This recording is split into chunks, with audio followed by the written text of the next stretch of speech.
Hey, my name is Josh Korak. I'm a mental health counselor in the Northern Colorado area. In this space, I get the chance to interview professionals in the field, talk about mental illness, self-care, and so much more. With this show, I ask you to join me in doing what one of my favorite philosophers, a Buddhist monk, Thich Nhat Hanh, says. Smile, breathe, and go slowly. This is Care with Korak.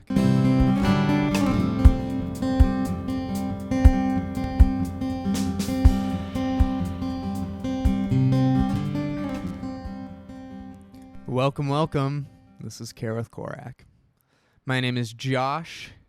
Every Tuesday, we do this thing anytime you want. So a little bit about our guest today. I'm really excited about this one, guys. I'm joined by Trey Stubbs. Now, Trey holds a master's degree in clinical mental health counseling, which, funny enough, is what I am going for my degree. Now, Trey is passionate about coming alongside people as they seek to find healing, satisfaction, and meaning in life. For the past decade, he has been involved in leader development and is an experienced speaker at retreats, schools, camps, and staff trainings. Trey approaches counseling from an integrative model with a particular emphasis in cognitive behavioral therapy, or CBT, and family systems therapy. His areas of focus include anxiety, depression, men's issues, marital counseling, and identity development. He is what is known as a licensed professional counselor, an LPC, and is the founder and clinical director of a local private practice, Sojourn Counseling, located in Broomfield, Colorado. Man, I gotta be honest, I really enjoyed speaking with Trey. And I'm sure I'll say that about every guest I have on this show. But, from my experience, so many male counselors I know just have such a calm presence and voice. I'd be lying if I said I wasn't trying to model that myself. But I feel like we need more counselors doing podcasts for that reason. In this episode, we get to talk a lot about a lot of different areas of mental health, including trauma, pornography, faith, and a lot more. Going forward, please let me know what topics you want to hear about. Again, this is for you guys. Contact me through my social media pages at Josh Korak and let me know what you want to hear about or even who you want to hear from if there's someone specific in mind. All right, let's not waste any more time. Let's jump into it. This is Care with Korak with Trey Stubbs.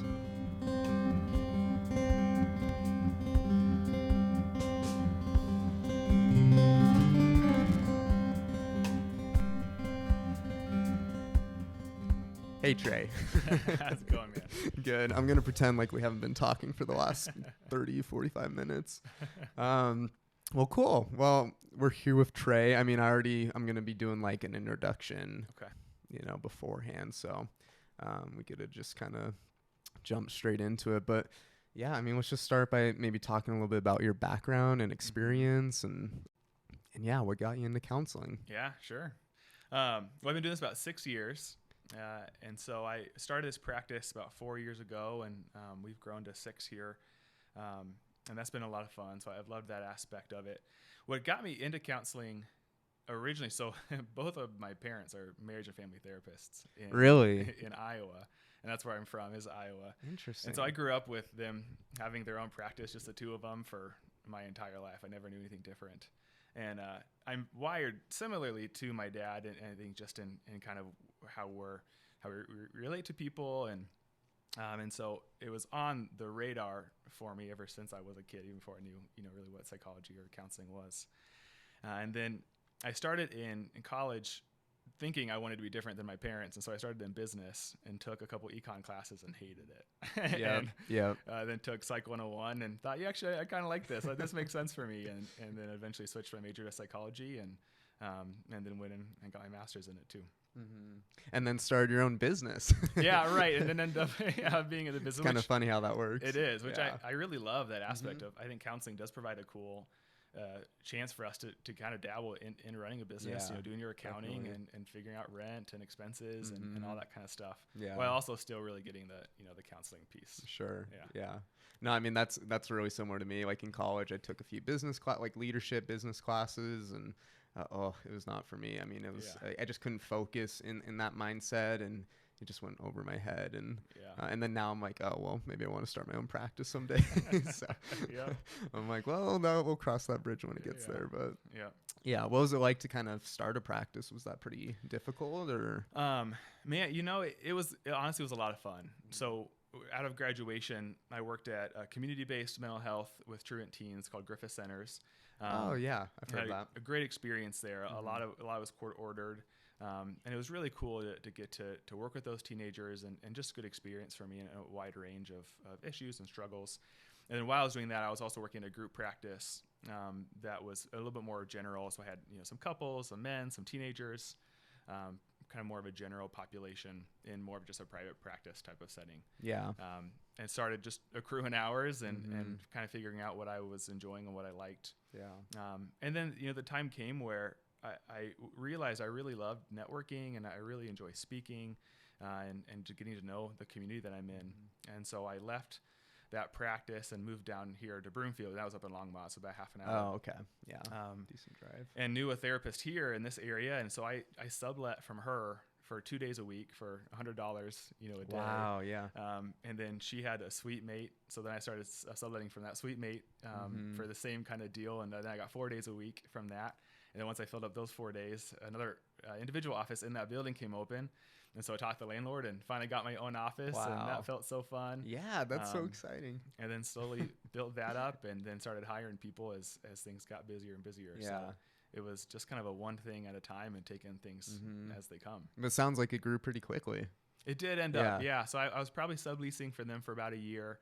I think I was just on my own individually for about a year. And then over the last 2 or 3 years here, have been hiring on people and growing the team. I noticed you got a few different counselors, it looks like, in the practice now. And yeah. So there are 6 of us here at this point, and it's a lot of fun. I love the community aspect of seeing each other between sessions, and I think being in private practice can be pretty lonely because when it's just you, there's no one to necessarily interact with just from in those gaps and you decompress with or laugh with or something like that. Yeah. And so having a group of people, it's pretty life-giving. Yeah, I mean, that makes sense. With working in mental health, it's so straining, obviously, working with really difficult issues, working with very personal and intimate issues of, such a wide variety of people, and to not being able to decompress throughout the day in community specifically is hard. So I'm glad that, the practice has been growing and you've been able to connect in that way, because community's huge, right? Yeah. I mean, better than I. But it reminds me of internship. We had a big intern room, and so we would all come back to the same room after every session, and I loved those 10-minute gaps, sometimes even an hour gap, and it was so nice to be around people. And then you go off and get in private practice and you're like, wait a minute, where'd everybody go? where are the people? Right. And so been rewarding to have people again that we're working with. Yeah, I mean, I feel like if I were to ask my supervisor right now, he would deny it, but like I think he's enjoyed having some interns around, because it was just him before. I mean, I think that was his first. I mean, I may be speaking out of turn.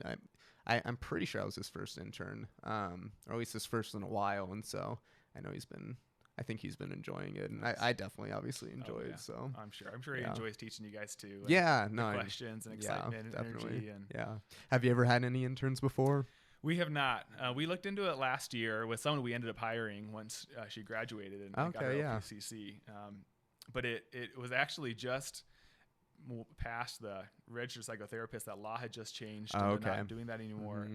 And then the person we were going to have within the practice supervise her just didn't end up all aligning quite right. And so we still got to hire her anyway, but we didn't end up having her as an intern and haven't really set much of that up since. Sure. Something I'd be interested in, but no. A lot of work. I imagine it'd be a lot of work to it. Can you help explain what an unlicensed psychotherapist is for? Yeah. So to my best knowledge, and I think that now it's technically called unlicensed psychotherapist, and it used to be called registered psychotherapist, and I believe that was really someone who didn't need to have a master's degree to come and practice in the field. They could they could advertise themselves as a therapist. They didn't even need a bachelor's. They could just be straight out of high school. And so you take one jurisprudence exam, which is an ethics exam that is open books. It takes a lot of time, but you don't have to really actually know a whole lot to pass that. and then they can practice. Yeah. And Colorado, I believe, was one of only 2 states to have something like that. And now it's really beneficial for interns who want to be able to be practicing in like a private practice or group practice AKA setting, me. like you. It's actually, I did that too when I was in Right. grad school. I got my registered psychotherapist license so I could start practicing. But obviously it's a lot different when it's someone who isn't necessarily working through their master's degree for that training. But I believe the state has changed that now. Now it's an unlicensed psychotherapist, which I think helps communicate probably a little bit more effectively to the general population. And I think that those people got grandfathered in, and I believe that's like you can't become that anymore. That's shut down. No, yeah. So you can't people. register anymore. Like for me, I'm an unlicensed psychotherapist right now, just because I haven't graduated and gotten my LPCC, my licensed professional counselor candidate. That's a mouthful. But yeah, I think I actually just renewed my registration, so I can keep renewing it until I don't anymore, I guess. And so, but yeah, I don't think they're adding any new ones. But it is interesting. Like I remember when I was in college, I took a fly fishing class of all courses, right? And the professor, that he wasn't even a professor, he was just a fly fisher, the teacher, he was an unlicensed psychotherapist, so he was a practicing counselor, but didn't have any sort of training or degree in it. And I'm sure he's a great counselor, but it was just interesting. Right? It's definitely different. Yeah, so very different. So yeah. So I agree. I think the language shift was needed, and yeah. Anyways, interesting stuff. So yeah. No interns here. Right. Yeah. So what kind of work do you do? What kind of areas do you work in? Maybe more specifically, do you have any areas of specialty? Whatever that means, right? I would say probably 60 to 65% of my caseload is working with men between 18 and I think the oldest kind have 75. Right. And then probably that last 40% is maybe half couples and half teenagers. Okay. Is typically, and I would consider myself a generalist, and a lot of the issues I'm working with are depression, anxiety, relationship issues, sexual issues, OCD, marriages, obviously, and self-esteem, a lot of those kinds of issues. Those quote unquote typical mental health issues, yeah. right? Yeah. But yeah, I get what you mean. They're pretty common. Yeah, pretty common issues. I mean, we all struggle with depression. We all struggle with anxiety and self-esteem, and just in varying levels and varying times. And yeah. So it makes sense. Yeah. And then within the practice, we have a therapist does EMDR. Oh, a therapist does brain spotting. Wow. Okay. And then, obviously therapists who are doing more like couples and working with women and teenagers and all those kinds of things too. Sure. So we together, I think we're able to check off most boxes. Yeah.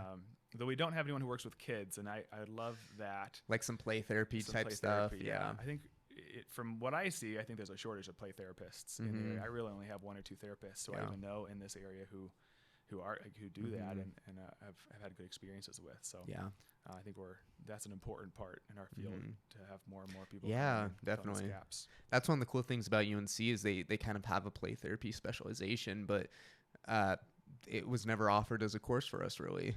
Like it's available, but it was because so I'm not on the main campus. I'm the extended campus through Loveland, and so. I don't know if that's why, but they kind of like laid out our coursework for us. So it was kind of like, here's what you got to take to graduate on time, and which was really nice, not having to plan it really. And but they never really offered any electives. It was all just the general coursework. Like surprisingly, the gender and sexuality class was never a required class. It was always an elective. And I wonder if that'll change here. Yeah, I mean maybe you would think so, but. Yeah.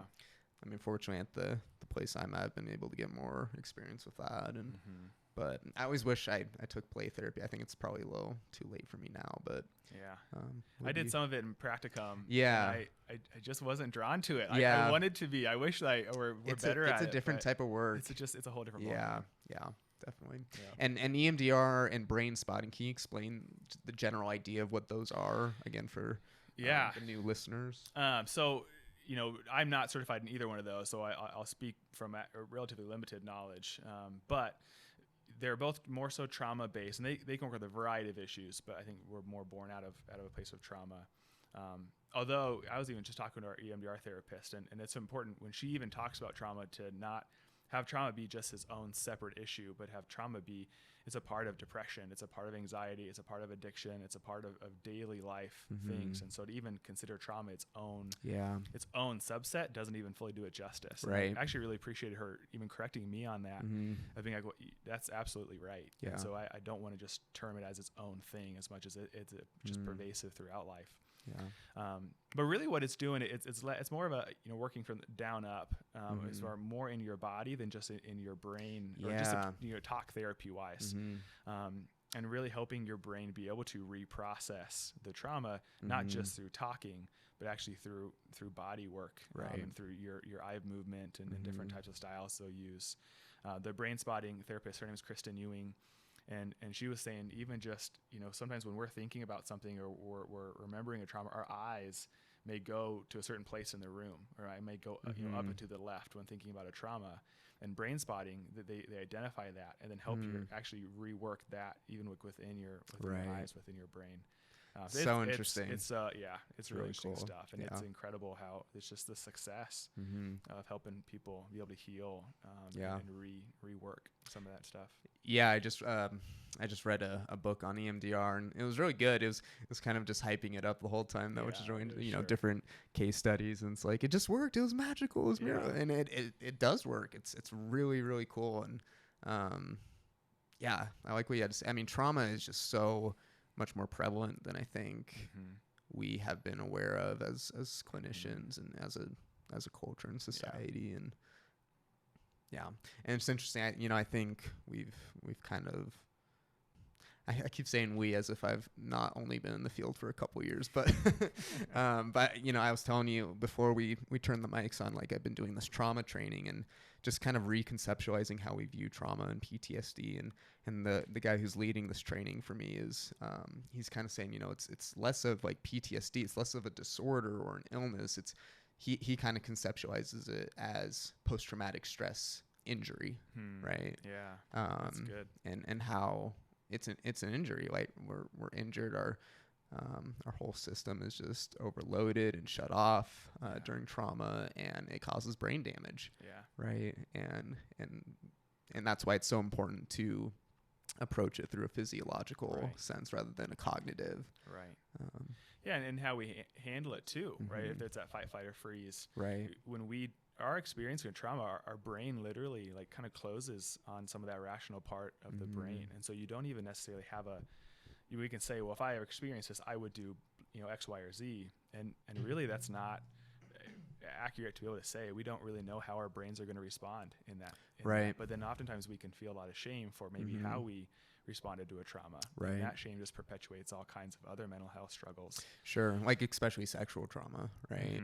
Absolutely. How the body reacts. And so to be able to go in there and flesh out that shame and recognize there's a lot going on in our body and not just in our brain.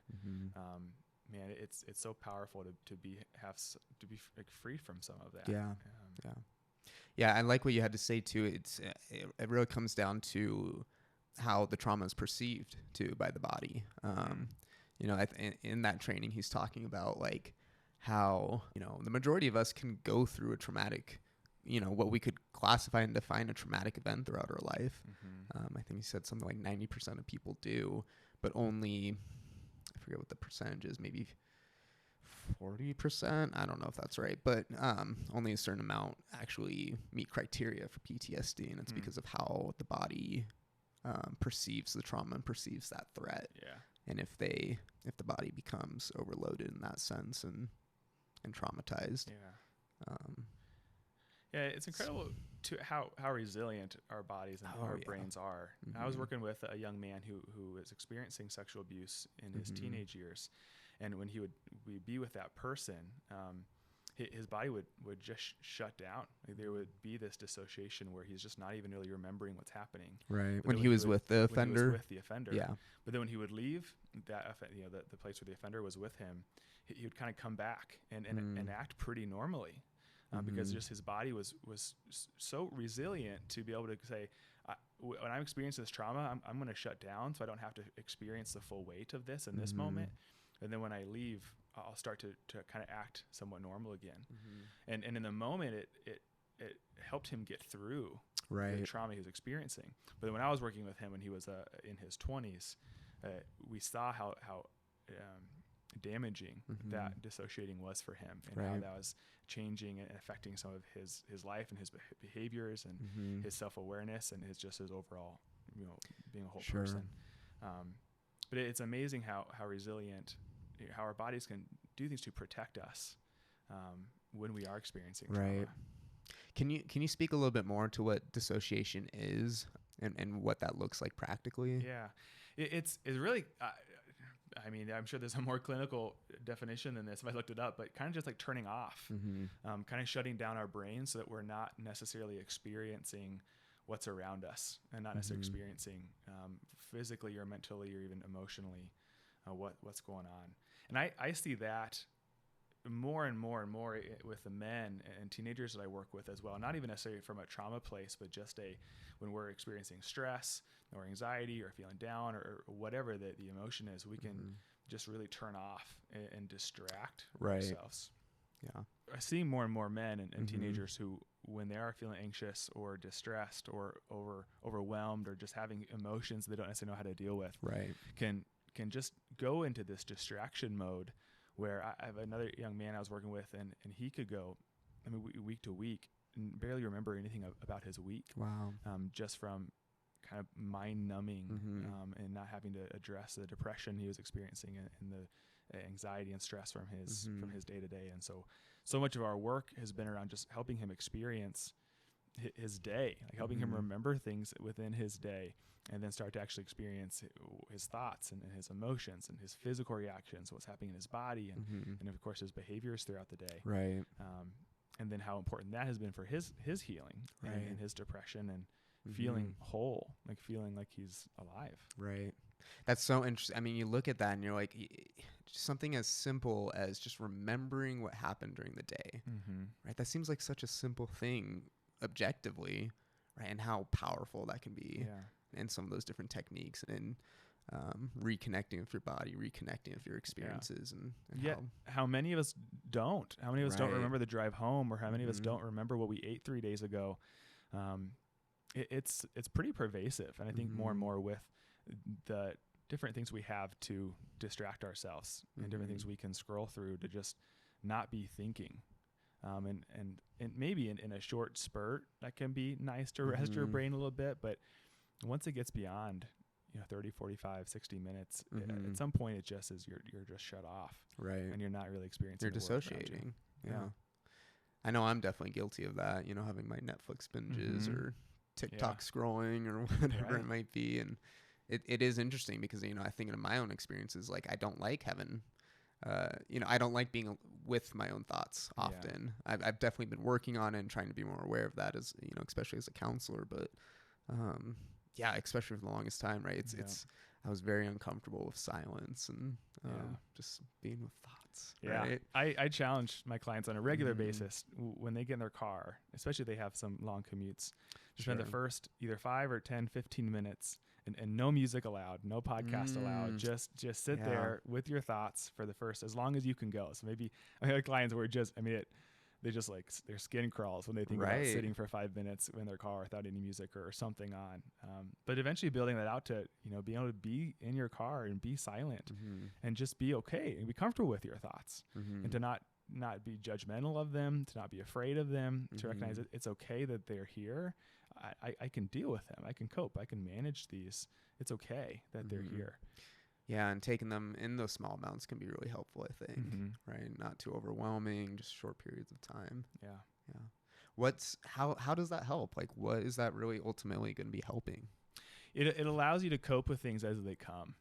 When we get used to distracting, so if I've had a stressful conversation, or I'm coming home from school or work or whatever you're coming home from, if I spend the half an hour drive just jamming out to music or listening to podcasts that is helping me not think about my stressful day, now I walk in my door and the stress is still with me. And then if I can distract, whether that's with food or conversation with someone or more distracting on social media or Netflix or something like that, that stress continues to not be processed. And so my brain doesn't even necessarily have anywhere to file it away. It's just sitting there. I compare it to a dog. If you're watching TV or you're hanging out, you're doing something, a dog comes up and starts kind of your dog barks at you. Right. I don't have a dog. I'm not a good dog owner, but when I've like dog sat and stuff, my first inclination is to kind of try to just shoo it away. Like, no, don't bother me. I'm in a show, or I'm doing something. But when I do that, it's either going to get louder, or it's going to go like poop on my carpet. Right. It's gonna go make a mess somewhere. That sounds like my dog. Yeah. And I believe that it's similar with our thoughts. Our thoughts are there for a reason. So when they're kind of barking at our heels, there's a reason that they're there. Yeah. And if we shoo them away or distract from them, then they're going to either get louder and more annoying. They're going to bark louder at us, or they're going to go make a mess somewhere because they're not being dealt with. And I think they make a mess in the form of depression, anxiety, higher stress, things like that. Yeah. That's a great metaphor. That's a really good way to conceptualize it. Yeah. And so if we can deal with them, so then on that car ride home, I had a stressful day. If I can like think through that, I can use some coaching techniques. I can tell myself, the good and the bad and understand it. Even just being able to identify what am I feeling and why am I feeling it. There is so much power in just the self-awareness around why I'm feeling a certain way. I think that's one of the main things in intake calls I do, especially when the main complaint is depression or anxiety. Sure. Because I don't know why I feel this way. I don't necessarily have a reason to feel depressed or a reason to feel anxious. I just know it's there. Right. And that's typically our first goal in counseling is let's figure out why this is here. And once we figure out why, we can actually figure out what to do with it. And when we give ourselves space to think about it and have some of those coping skills, which can be built, then all of a sudden silence can be our best friend. Sure. And something we're afraid of. What are some other ways that, people can build some of that self-awareness and have that time to be with their thoughts and be in sort of like a solitude type of state? I think I was telling you earlier, like my commute's really short, right? When I come down to Broomfield, I really try and utilize that time for that reason. But, during the day when I'm jumping from the jail to the office back home, I don't get to use that time, unfortunately. And I have my own ways, but maybe for people listening who are in similar situations where they're constantly just on the go, right? What are some different ways that they can kind of look to find that space and or different ways to build some of that self-awareness? Yeah. The car is great going on walks when you're trying to eat. If you're trying not to eat in front of the TV, if you're in a family system or with somebody else eating at the table and talking, helps us become more aware. If you're alone, I've been there. I eat in front of the TV, but it doesn't really serve me very well because I'm also very aware of my food. I'm probably going to overeat. Sure. But even just sitting there by yourself and allowing yourself 15 minutes just to eat and think. That can be in the shower. That can be working out. I think a lot when I mow the lawn or I'm pulling weeds. Yeah. So rather than listening to a podcast while I pull weeds, I'll try to sit there in silence and just focus on what I'm doing, being aware of the weed pulling, as well as my mind can be thinking and processing through my day in that context. Yeah. And then the 4 questions I have people really try to ask themselves, and when we are trying to be self-reflective, or journaling too would be another example of that. Or one, what am I thinking? So what thoughts are going through my mind, and trying to be aware of our thoughts. And sometimes those are racing. Sometimes people have a really hard time coming up with thoughts, or they think in very general ways. But typically when we have a thought, it's a full sentence. I think we typically think in sentences. And so being aware of what is going through my head, not just anxious or not just I'm afraid, but I'm really afraid of this happening, or what if this happens? Becoming aware of your thoughts. Do I think in statements or do I think in questions? When I am sitting with clients and doing this activity, they can have 5 or 6 thoughts from a given moment, and all 5 or 6 of those thoughts are questions or what if type of questions compared to statements. Right. And if all you're thinking all day are questions and you're not answering those questions, of course that's going to turn into anxiety. Of course. How could it not? That makes a lot of sense. So how do we replace even some of those questions with statements, or just answer those questions? So 1, what am I thinking? 2, then what am I emotionally feeling?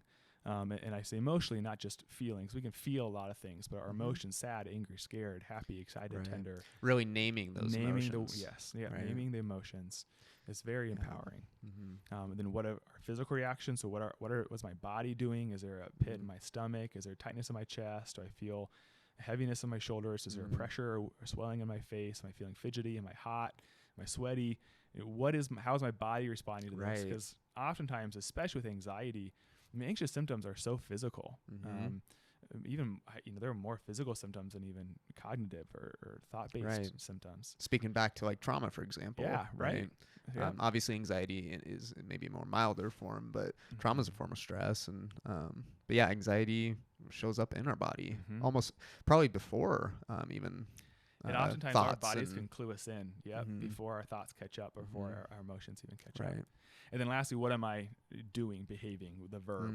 Not necessarily good or bad behavior, but just like Right. what is the behavior? What's happening? What's right? happening? What am I doing? Yep. So you can ask yourself those 4 questions: thoughts, emotions, physical reactions, and behaviors. Man, the self-awareness starts to build, and you can realize, man, I'm super aware of my thoughts, but I'm not at all aware of my body. Or I'm carrying all this in my body, but I could never place an emotion on it. And trying to build all 4 of those pieces, because in any given moment we're experiencing those 4 things. Right. That's super interesting. I mean, and once we do that process, we're done, right? We're a lot closer. We're a lot closer, We're right? a lot closer. It's a process, though, right? Yeah. I mean, I think, when I'm working with clients, they struggle with like, I've been doing this for a week and nothing's happened.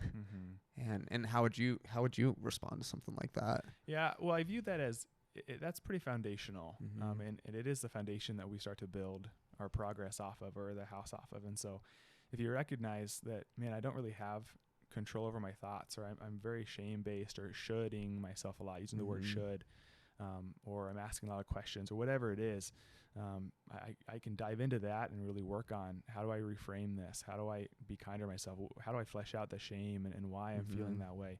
Diving into cognitively, or if it's a more of emotional, I don't know how to experience emotion of anger, or I don't know how to experience emotion of sadness or fear, being able to lean into that and start to work on that emotion and understanding that emotion, how it comes across for us, how we feel it. If it's more of a body based, how do we, with mindfulness and cope within our bodies? If it's behaviorally, how do we try to shift some of those coping skills? So each of those 4 categories then have their own road to they all explore. They're always still integrated. Right. But you can focus in on, man, I'm good at identifying my body, but not so good at identifying my thoughts.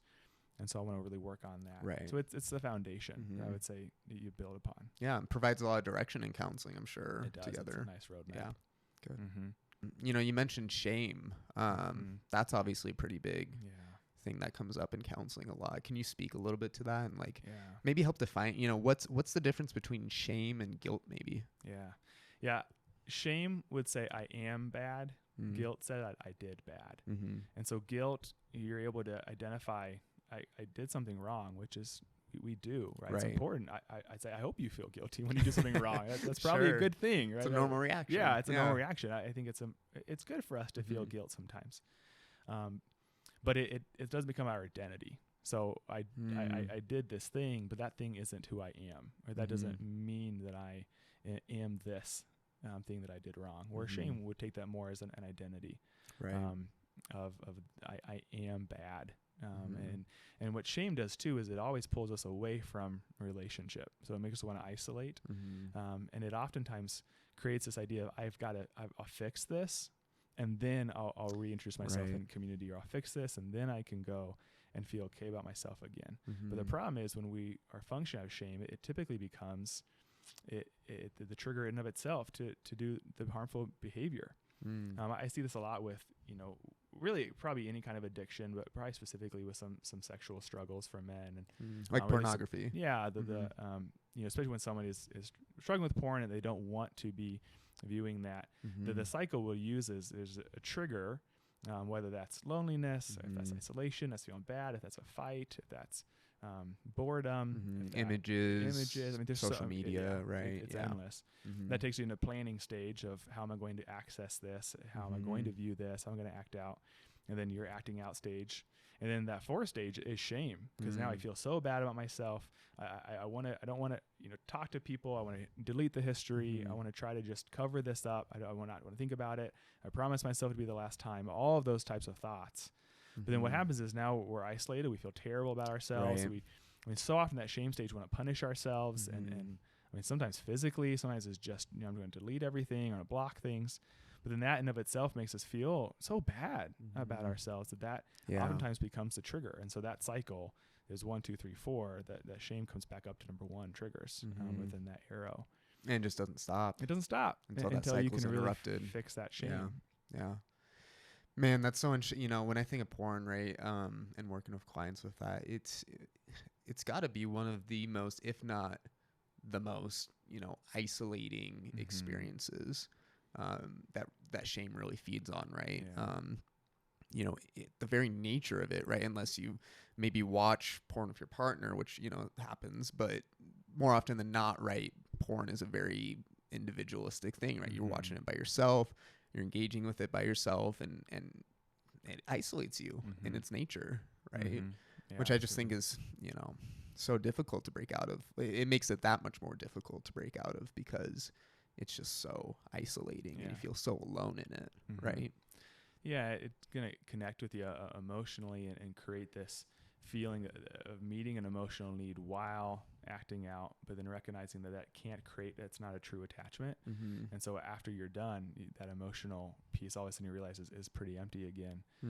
It's certainly the physical piece, the dopamine, how that rewires our brains. It absolutely, those process addictions can be so shame-based and so isolating. And then when you just feel so bad about yourself, man, it's hard to, I think too, our response oftentimes can be a white knuckle. I'm just going to try harder or I'll block it. Right. And then again, it just doesn't work. Why doesn't it work? Well, because of life's not just about trying harder. Right. All right. Otherwise, as counselors, we could just say, stop it. Right. And people would stop it. We want to, life's not about just trying harder. There's a reason why we're acting out. There's a deeper wound, or there's a deeper struggle, no matter what the act out, whatever the behavior is. And so if you don't resolve that hurt or that wound or whatever that deeper piece is, however you're choosing to act out of it, you can try to stop that activity. But if the deeper piece isn't healed, if the heart isn't healed, you're not going to stop, or you'll stop one addiction and pick it up with the next. Sure. Right. It's a heart problem, right? Yeah. It's not necessarily what you're doing, but why you're doing it. Yeah. Right. And then it's also a brain problem. So when you do an activity over and over and over again, our brains, they rewire themselves. Right. And so your body gets used to this level of dopamine, and it's wired in us, right? When we work out, we have a good meal, when we have a great conversation, when we do something fun, we get that dopamine and it makes us want to do that again. And in a lot of cases, that's a wonderful thing about our brain. Like it's our natural reward system. Absolutely. You want that. We don't want to change that. But when you put something like porn or gambling or some kind of process addiction into that, I mean, honestly, phones, all that kind of stuff, right, can start to get that dopamine drip. One, it can overload our brain with dopamine in ways and for extended periods of time, because it's limitless. It's endless how much you can consume. And it can, especially now, right? I mean, now more than ever. I don't know if you can speak better to this, but just from, the research I've done on this, this wasn't as big of a thing, 20 years ago, right? Because of internet pornography, it's just so much more readily available. I think I've done some research into it. I think the average age of a child viewing pornography, specifically boys, I think is 7 years old, 8 years old, which is just mind-boggling to me, right? And it makes sense, I wasn't that much older when I was first exposed to pornography. And I that when working with someone who's struggling with porn, that is one of the first things we'll go to is understanding that initial exposure, and especially when it's 7, 8, 9 years old. Our brains are just so not ready to be exposed to that.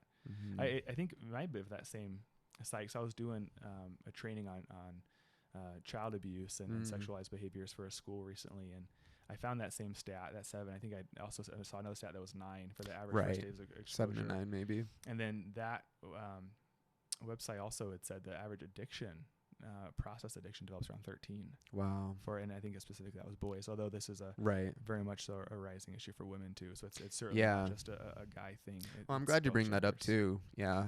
I think the numbers are split kind of like 75-25. It's definitely growing for women.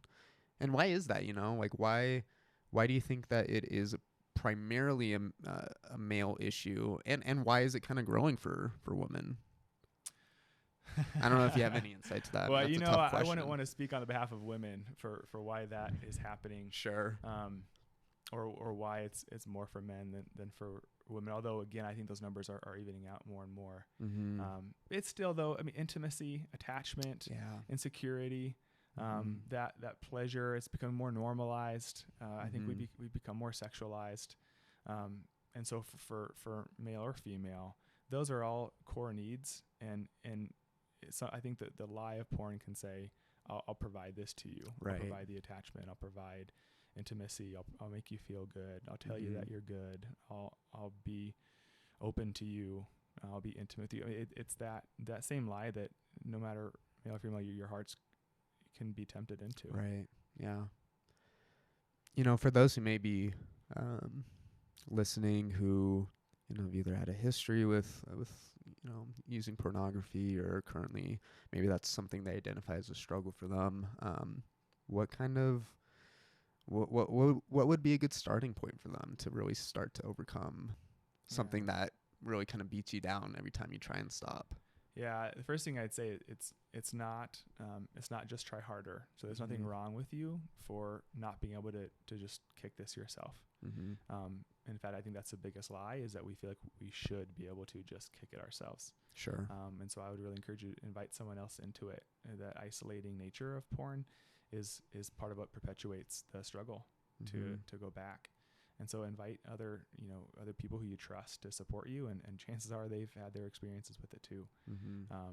And then work on identifying that shame. There are so many resources as far as Fight the New Drug. I was just going to say, I love Fighting the New Drug. Non-political, non-faith-based. It's just a group of people who've... A lot of education, a lot of stories being shared. Yeah. I'm pretty sure they have a recovery program even, what they call a recovery program. It's an online resource for, again, more education, some like trackers, things like that. So it's a really good resource. Yeah, it's a great resource. And then, counseling obviously is something I always think can be so helpful. Yeah. But I also recognize that counseling can be expensive. And so for folks who maybe already have a counselor, looking for something more, or you're just looking for a different avenue, there are so many great groups out there as well. Even just for any kind of 12-step group. Right. There are some really great faith-based groups too that churches will host, whether that's Celebrate Recovery. There are groups all the way, all over about Celebrate Recovery, and many churches or places like that will also host recovery groups that are not shame-based, that are very much healing-based. But also there are so many online groups now too that aren't necessarily faith-based, but are going to be providing different ways of knowing that you're not alone in it. And that's really one of your first steps. Right.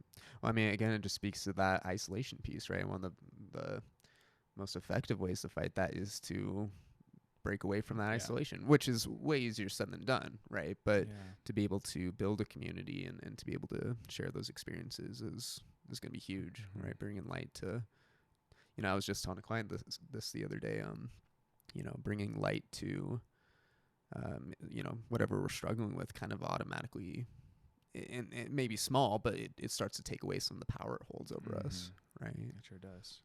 Especially with pornography, especially with something that is very secretive, very shame-based, very individualistic. Individualized. I don't know. What are words? Yeah. Well, thank you for speaking to that. I mean, pornography is also kind of a very taboo subject, I feel like, at least for men, from my experiences talking about, porn, like my family or even friends. Like, it's just, if it was with friends, it's joking about it, right? It's become such a very normalized and at the same time very secretive, very taboo. Yeah, and we can sit here and I agree with that. I recognize that people come from different perspectives on that too, and I think a third party here could even argue with us on some of those things. Right. So part of that too comes from where how you view it. You know, and I think a lot of the men that I work with are coming from a place of like more of a faith, basis of, hey, I believe this is a sin. I believe this isn't God's desire for sex, that God's desire for sex within the context of marriage and can be so good, and he created that, and so that's like a positive thing. But boy, certainly I've heard, if I'm working with someone who's not a Christian, or just has a different perspective on what they think about porn, obviously our goals can shift a little bit within that too, because it's also not my job to Mm-hmm. put that on somebody to say Right. you need to do this or that, as much as what are your goals, and how do we help get you to that place. Sure. So I recognize there are different perspectives. I think the science around some of the process addiction and what that does to our brain, I think it's hard to argue with that. Sure. But I do recognize people come from different perspectives there too. Yeah. How would you work with somebody? I don't know if maybe this will be the best way to ask this question. It's kind of still formulating in my head as I speak it, but like, working with people who, view porn as very healthy for their sexuality, very healthy for maybe their relationship even. How do you kind of make sense of that? Like, does it make sense? Is there any, thinking of research at the very least, like, is there any research to support that? Yeah, I think our job as counselors is to lead people where they want to go. Yeah. And so it's not my job to tell someone what I think their goal should be or what I think their end result should be. My job is to journey along with them and help them identify the goals that they want to be working on. Because if I'm the one telling them what their goal should be, that's not serving them. Right. I'm not their pastor, or I'm not their friend or accountability partner or their spouse or whatever that is, right? So it's still with any issue. So not just porn, but in any issue, if their goal is, I'm okay with a certain level of this behavior. It's not necessarily my job to fight. It's my just, okay, here's your goal. Let's try to reach that goal. And then let's see if it's even attainable. Because if it's something that's a contradictory goal, where I want to be able to do this but not go any further than this, right? That also may, through our process together, they may realize, wait a minute, maybe this goal isn't actually serving me. Right. Maybe this goal isn't going to improve the life that maybe I thought it could. And so then we reevaluate that. We work on identifying that next goal. But it is about being in process with each individual person and what they're coming in hoping for. Yeah, I think it speaks, you're speaking to what makes the counseling relationship so unique, because there really is nothing like it, kind of comparing it right to a pastor or friend or parent maybe, and it's different. It's like, can you speak to some of that? Like, what makes the counseling, all right, I guess I gotta maybe clarify, because it's obviously not the case for everybody. Maybe not everybody will have the same kind of relationship with their counselor, but if we were to try to generalize it, what makes the counseling relationship so unique and so different than some of the other relationships in our life? Yeah. Well, you hope you can be on the same level, right? You hope that there isn't this power differential of I'm the counselor and you're the client, so therefore you should be listening to me or something. I think that can do a lot of damage. And so really it is how do we come together and how can I support you well? And utilize whatever strategy that is, whether that's a cognitive behavioral strategy or DBT or person-centered or psychoeducation. I mean, there are different parts for all of those things. But it's a very collaborative process. And I can use some of the training experience I have to help, but it's not a teacher role. It's not the power differential. My hope is always that I'm collaborating with my client, that we're in this together, and that we're journeying along this way together for this season, for the period of time that we're together.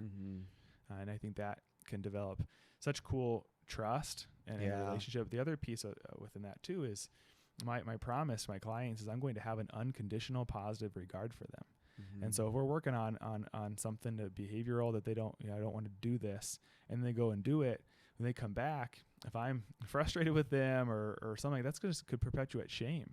But if they believe that my counselor has an unconditional positive regard for me, no matter how my week went, no matter if I did the homework or not, whether I thought about this or not, whether I relapsed, whatever it is, that I can come back in here and have full acceptance. That full acceptance creates a safety for us to be in process. And when I don't have shame and I can experience full acceptance, then I can really dig into the deepest part of myself, because I actually trust that with my counselor. But when I'm afraid when there's a power differential, or I'm afraid of judgment or of disappointment or something like that, man, I don't want to go to that place with that person. I'm not going to necessarily trust that person. Right. And so as a counselor, we would provide that space of unconditional positive regard for someone. It creates that rapport and that trust that I think you need to be able to have to really see true change and healing. Yeah. And it, you know, it speaks, I think, a little bit to the relationships that we have in our culture, that it's definitely, again, generalizing here, but definitely lacking in that piece. You know, lacking in presence and intentionality and love, you know, in this sense of unconditional positive regard. And it's so powerful for anybody I'm working with, but I would say especially with the teens that we work with. To one, provide a space where for 50 minutes, if they're capable of, depending on their age, right. If they're capable of sitting there with you for 50 minutes or walking, or, you know, there are different ways to do that, but to just engage with somebody in conversation for 45, 50 minutes is something that you may be the only person all week that they do that with. How special. What a cool thing. And then for them to experience an adult that is providing this positive regard without no matter what their grades are, their behavior is, or whatever they're doing, but that there is this safety in this relationship. Man, I think it's such a cool place to be as a counselor. I get so excited about it, to be able to provide those spaces for people, and especially for teens, where I think they're probably lacking that maybe more than any other generation before them, because of the social media and the video games that can be good in different circumstances. So I don't want to condemn all of that either, but man, they can be missing out on that. Probably especially too over the last year and a half. Right. Oh yeah. I mean, COVID is definitely, I mean, we could go on a whole tangent about that, but for those who have maybe been, you know, considering counseling for some time, maybe they've done counseling but have had a really negative experience from it for whatever reason in the past. What would your recommendation be, or how would you kind of, what would your recommendation be for, I'm losing my train of thought. I'm going to edit this out. Help someone get going with that, or how to like how to get going and start that process of reaching out, you know, because talking to a counselor can be intimidating for sure. You know, there's usually a lot of that initial anxiety. And so for people who are maybe just really struggling with anxiety, really struggling with whatever issue they may be struggling with, and the thought of, you know, coming to somebody new, no matter how, you know, if they have shared experiences or not, how can how can we encourage others to seek that support if that's something they're really struggling and initiating? Yeah, that's one of the actually really cool things, I think, culturally, that I've seen over even just the years that I've been doing this, and even within my parents and the culture of even what it was like for my mom and dad to be building their practice, you know, 40 years ago, is the stigma is decreasing so much. And I think the more and more you're seeing just the awareness of mental health, it's so now in our face. And so again, you're not alone. You're probably within even your circle of friends, I bet you one of them, at least one of them, is also seeing a counselor. And so if we can be open about that, it just provides so much, again, safety and trust and attachment. We can say, hey, I think I'm gonna go see a therapist, and I see that more and more, how that's being recommended now by friends. And I think your best referral is a word of mouth referral. And so if you can ask around, whether that's your friends, if that's your school counselor, if that's within your a lot of companies will have someone who has a referral list, whether it's your pastor. I mean, those are people who hopefully have done some networking or have some experience working with someone, having referred to someone. I think that's your best way, because just doing a Google search, it is needle in a haystack. There are thousands of therapists. And which is so interesting. You know, like I was looking at that the other day. I was on Psychology Today. I can't even remember why I was looking, but and there were so many counselors, right? And you think about it, and I'm like, well, how is there still such a need, and there being still so many counselors? And it's just interesting. Like, it speaks to how much there really is of a need, right? Because I know where I'm working, right, our schedules are constantly booked, and I'm sure you're right there with me, and it's just so interesting, and a little, like, I don't know, what's that feeling like for you? Like, what if you were to name that feeling of, like, there's so many people in need, we can't reach them all. What is that for you? Well, that's a good question. I think it's encouraging to me in the sense of the the stigma is changing. Yeah. And so I do think over in the coming decades, we're going to find that having a therapist who you may be in some form of relationship with, what not necessarily you're in process with every week, but even just as check-ins, may become more and more familiar, like your dentist or like your family doctor. Yeah. Where you have this person that you have some rapport with and trust with, and where it's almost even in our friend group now. We talk about whether are 6 of us and 3 different couples, and every single person within this group of 6 has been in counseling, whether that's for marriage counseling or individual counseling or currently in counseling. And it's almost like a badge of honor of saying, yeah, like I'm working on myself and I'm proud that I did that, rather than I had something go wrong and so I saw a counselor for a little while, but I'm better now. It's I am proud of the fact that I worked on myself, or am currently working on myself with a counselor.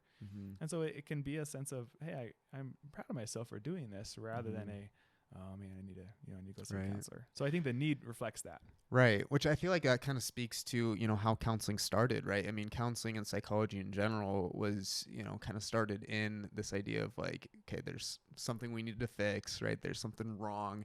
Let's fix it, right? And looking at what's wrong with you, right? And it's only within the past 20 years that positive psychology has really kind of emerged.